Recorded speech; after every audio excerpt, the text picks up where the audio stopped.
Stark, Budget Stark, Budget Stark, subscribe to Budget Stark. Hey, what's up you guys, Short Prime here, doing another SH Figuarts figure review on the SH Figuarts Naruto figure. I gotta give a big thanks to Theron for making this review possible. He sent this out to me. Thanks so much, man. Very generous of you. A lot of people have asked me to review this figure, and I don't really know much about Naruto at all. But anyway, if you're trying to get this figure yourself, you can get a big bad order. Big.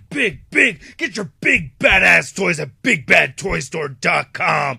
Click the link in the description below. Nice window box packaging over here. We got Naruto right there on the side. Some stuff I can't understand. And then on the side it says Uzumaki Naruto. And then on the back you get a bunch of poses. Then here's a pose on the other side. And there's a top. Alright, let's get to it and crack this thing open. No next to Jack Diddley squat about Naruto. All I really know about it is that my little cousin, who's 12 years younger than me, used to love watching this show back in the day. And really, that's all I really know. So yeah, but I think this is a very cool looking figure. I think Tamashii Nations has done a fantastic job. Now he comes with a bunch of accessories. You have his Rasengan right over there. There's this bandana piece right here that you just attach to the back of his head, and then there's this little butt bag that he puts on right over there. So yeah, let's take a closer look at the rest of the accessories, and then we'll take a closer look at Naruto. This figure comes with a lot of hands. We get 6 pairs of hands plus 1 extra fireball holding hand that actually has a peg in it right over there, so you can attach it. I think that's pretty neat. You get fisted hands, we get thumbs up hands, 2 thumbs up. Hey! Then we get these 2 fingers out hands right over there. We get gripping hands for the daggers. We get these wide open hands. Then we get these fireball wielding kind of hands right over here. And I think all these hands are sculpted really well with the proper indentations and lines right there to make them realistic looking. And even got the fingernails. I think that's really cool. We get these 2 daggers over here which look awesome. I really like how these came out. I like how you can see a color variation right there in the bands. So it's not just a solid white color. And I like this charcoal gunmetalish kind of color that they've used for the dagger itself. I think that looks really nice. And these are identical. And then this fireball over here is really sweet. I dig this a lot. This is made out of a clear plastic and they've added some paint to it. You can see like really on the edges over here it goes completely clear.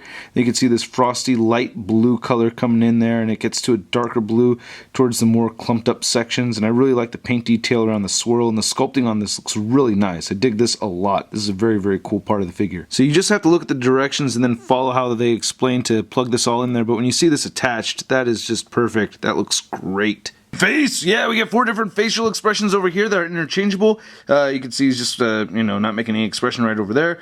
And then this is intense, and this is smiley intense. I don't know why you need both of these. Then here's the very intense one with the mouth wide open. And then to switch these out, what you do is you just remove the whole head from the body, and then you can see the peg sticking out right over there. Then you just slide the face off, and then you can interchange it with another one. So let's use super intense over here. Just plug that into the bottom, move these aside, and then you want the peg still attached to the head, and then you're going to just plug that right back in there, which kind of, I don't know, the hair right here is kind of sharp, but it doesn't really hurt. They're definitely spiky, but they're not too sharp, which I like, and I think they're painted and sculpted very well. All these little spines over here, they actually have some highlights, which are very hard to see, but there is some highlights right there in the paint, especially if you start looking at some of the edges over here. But I really like how the silver paint out came out with this right over there, and then he gets his whiskers painted on his face, of course.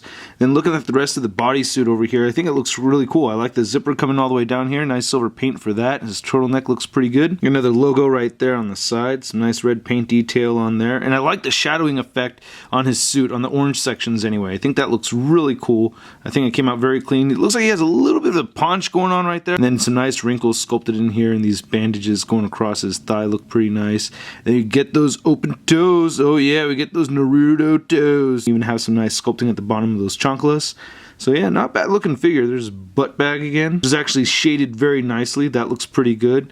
Then we get this other swirly logo on the back, and then here's his bandana. Just sculpted pretty good. This looks pretty nice. You know, it's overall a very good looking figure. Now Naruto can move his head upward that much, which is a decent amount, especially with all that hair sculpted in the back. He can look down very far, rotate his head side to side, and you do get some neck pivot. He does have an armpit joint right over here that kind of has like this sleeve piece over it, so you can move the shoulders in and out, and they don't really, they shift up and down just a little bit. His shoulders can move outward that much. You can rotate them forward. He also swivels kind of. He has a double jointed elbow, wrist moves side to side, they hinge up and down. He has this great diaphragm joint that moves side to side. It does crunch forward and back quite a bit, and you get some pivot in here. You also get some pivot in the waist, and you can rotate at the waist as well, and crunch forward and back at the waist. The butt bag keeps popping off on me. That's one gripe of mine with this figure. Anyway, the hips can move down and up, and you can move them outward. He can kick forward a bit. He rotates up the upper thigh.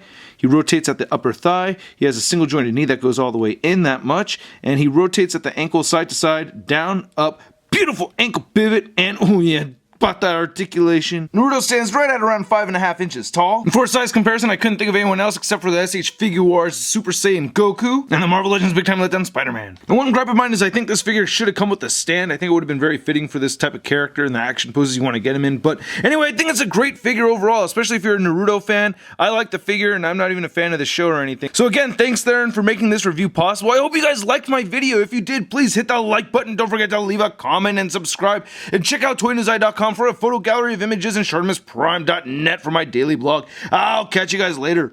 Peace. The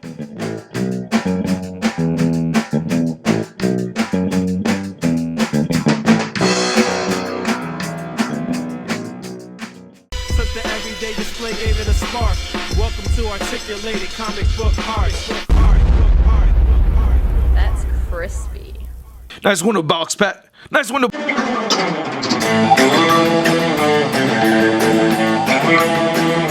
you.